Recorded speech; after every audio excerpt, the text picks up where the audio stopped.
tamarind, avocado, and jackfruit or langka. So dito ko lang ito itatanim. Meron na namang bakod.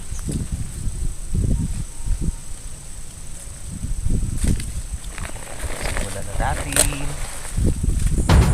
This is Eros Vlog. 15 taon na sa YouTube.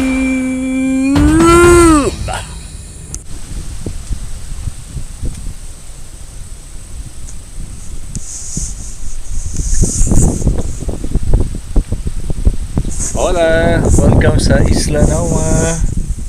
We're about to transplant some fruit-bearing and vegetable trees. Langka, sampalok, and avocado. May praying mantis po.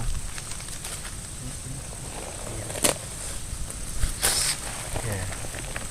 Tamarind, avocado, and jackfruit or langka.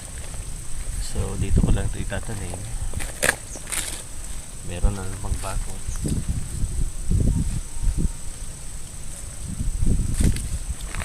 Simulan na natin. Ang tinatawag pong Isla Nawa dito sa aming lugar sa Baliwag na Mindanao, Camarines Sur ay ang aming dating tirahan sa gitna ng palayan. Maraming punong kaang tumutubo kasi rito na siya na ang dinadapuan ng mga ibon, lalong-lalo na kung dapit hapon na o gabi o kaya pag umuulan o kaya umaraw man. Ang mga nakikita niyong punong kahoy dyan na nakatanim na ay mangga, mayroon ding mga giant ipil, trees, talisay. Dati may nyog kami dyan, kaso nung nawala na kami, lumipat na kami ng tirahan na katabi ng kalsada, ay tinatamaan na po ng kidlat at meron kami nakikita mga tuko na namamatay, tinatamaan daw ng kidlat yun ewan ba, basta yung paniniwala may ano daw kasi yun, may mutya nadala-dala yung mga tuko na yan, yung gecko. Anyways, marami pang tanim dyan.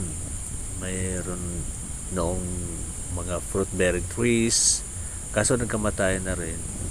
So sa edad ko ba naman ngayon na more than 50 na, 53 to be exact, ay nakapagtanim na din ako dyan ng mga mangga, yung mga Indian mango varieties. Meron kami dyan na balite dati, yung bonsai balite na dinala ng tatay ko kasi mahilig din sa mga pananim, ay biglang lumaki.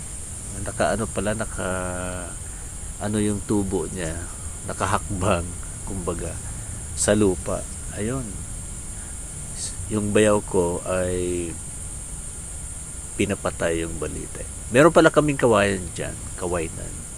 Yung isa ay sinunog din, pinatay. Yung isa ay tumutubo pa. Meron pang mga pwedeng gawing haligi o mga parte ng native na bahay. So yan pong tinatanim ko ay langka, yung tamarind, yan, sampalok, avocado, at mayroon pa lang kami sa dala ko. Yan, hindi nyo maririnig yan, kaya binu-voice over ko na lang kasi masyado mahangin. Meron din akong itatanim dyan na mga mais, pati sitaw. Yung mga kamuting kahoy ay naitanim ko na, kaya maaari nang pitasin yung mga mura niyang dahon kung maggugulay kami ng ginataang dahon ng kasava o kamuting kahoy. Ayan, nililinisan ko po kasi medyo madaming naman yung bahagi ng lupa na yan na nakatapat sa sinag ng araw, para madaling tumubo yung mga pananim. Kasi masyado nang mayabong yung mga punong kahoy dyan. So kailangang linisin na naman yung kalilim-liliman yan, kasi may mga namumugad na rin na gumagapang na siyempre wala namang mapag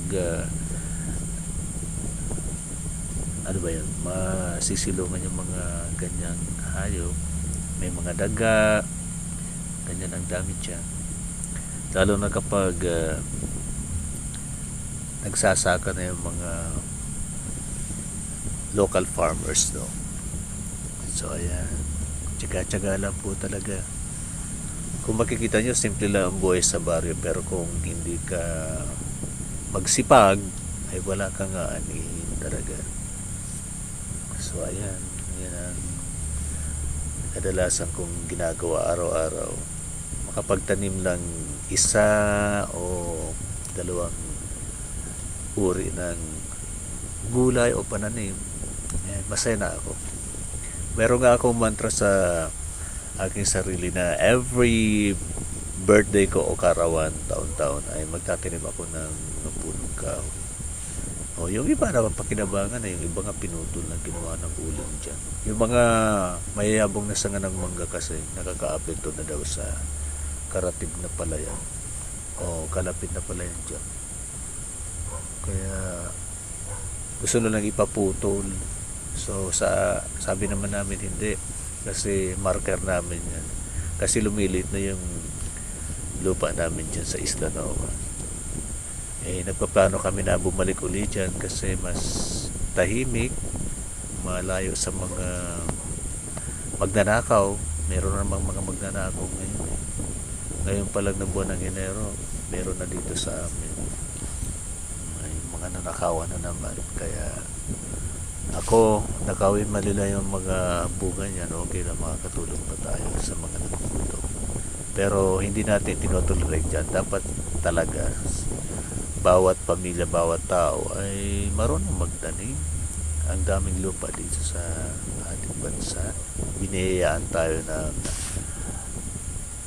masaganang lupain, kaya dapat natin pagyamanin. Kamakailan lang po ay halos abutin ng bahayan kasi nga yung bagyong Christine ay nagawi dito sa Bicol.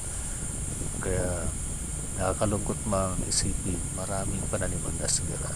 Kaya kailangan taniman ulit. Buti na lang na kasalbayan. Sa likod lang po, malapit na. Ilang metro na lang ay abot na yan. Ako, hindi naman binabayan dati. Ang sarap kaya ng ano dyan, yung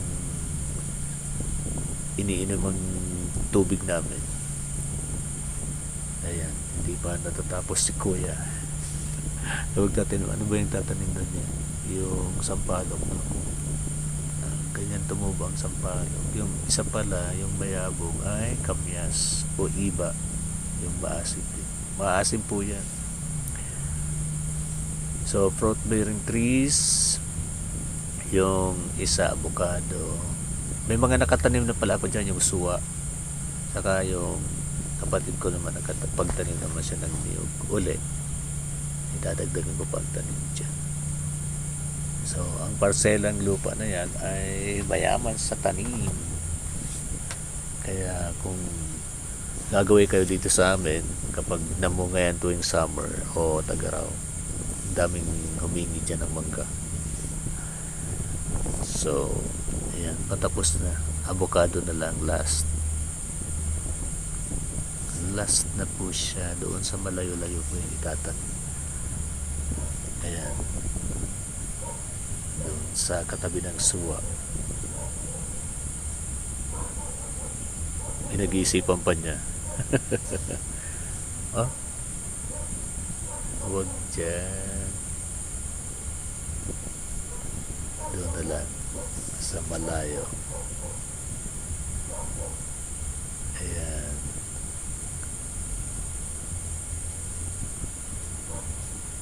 So, inaalisan ko ng damo yan. Kaya madali lang naman bunutin ang damo dyan kasi malambot yung lupa. Kumbaga, loam soil na ideal sa mga pananim. Yan. Marami kasing ugat ng mga puno na eh. So, tabi-tabi na. So, sabi nga raw, nag-uusap-usap naman doon yung mga puno na yan. May sarili silang language, kaya kailangan siguro ganyan tabi-tabi para yumabong yung mga bagong tanim na punong yan. So, yan po, isang setting lang, no? Halos matatapos na yung vlog ko.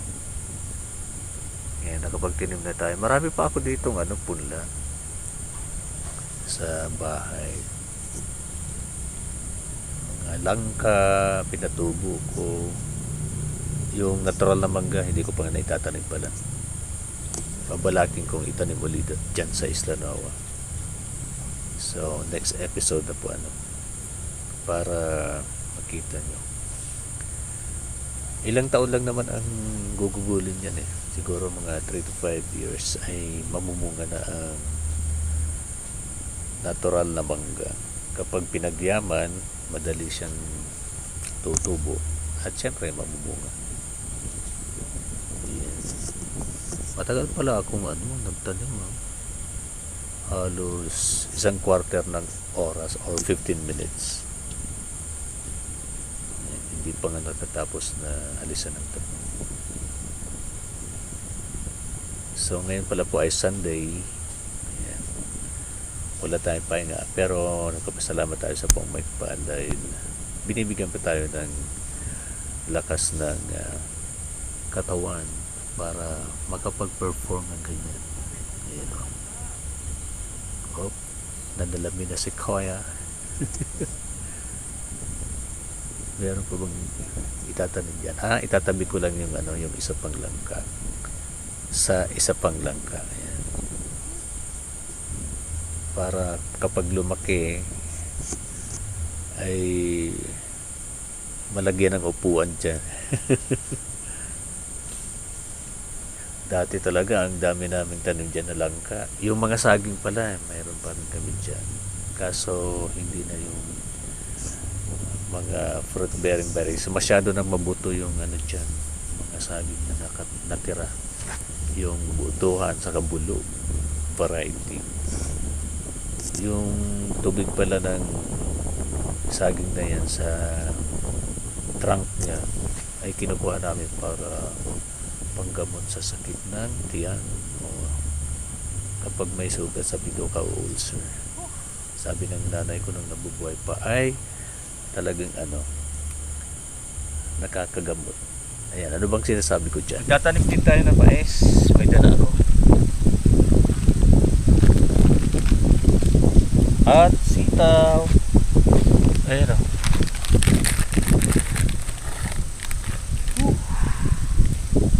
Sitaw.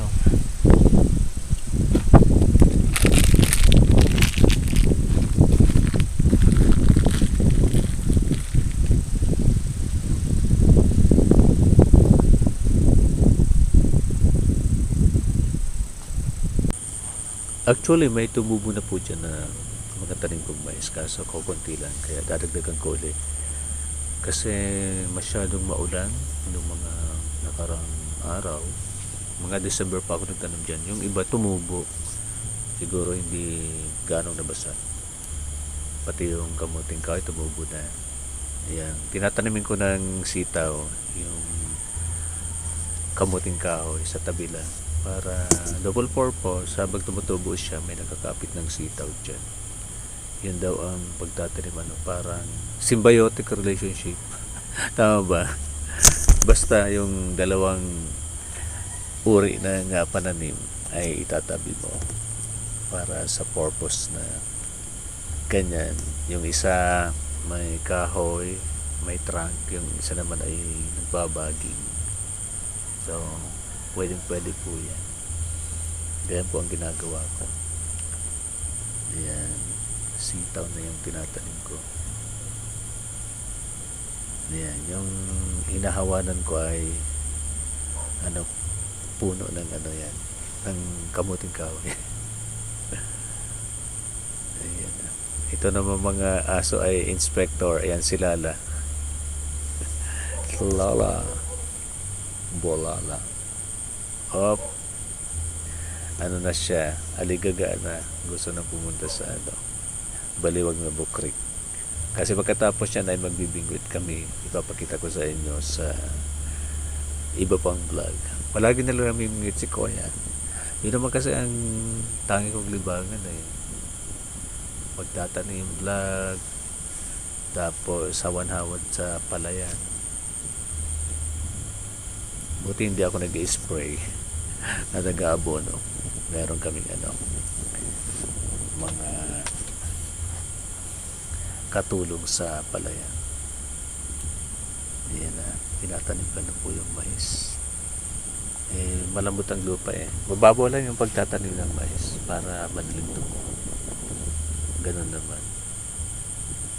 Kaso may mga langgam kasi, merong malaki, merong mga langgam na brown ba yan o pula, tawag red ants.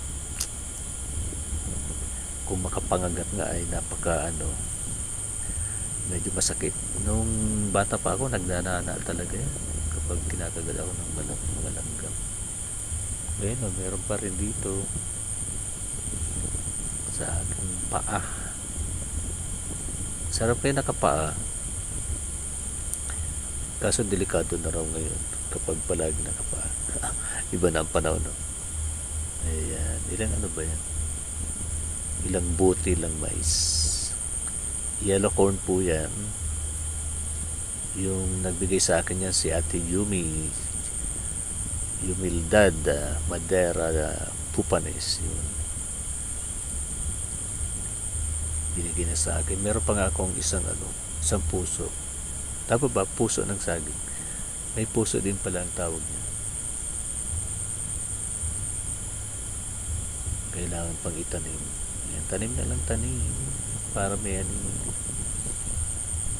ganyan po, o konti pa nga lang. Dapat talaga yung mais sa medyo maaraw na lugar para madaling tumubo.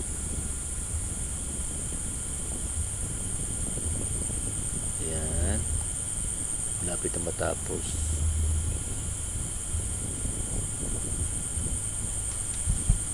Ayan na po.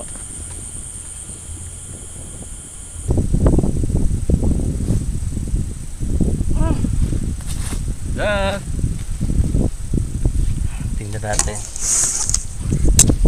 yung mga langka, kamya, sampalok, mga kamuting kahoy yan.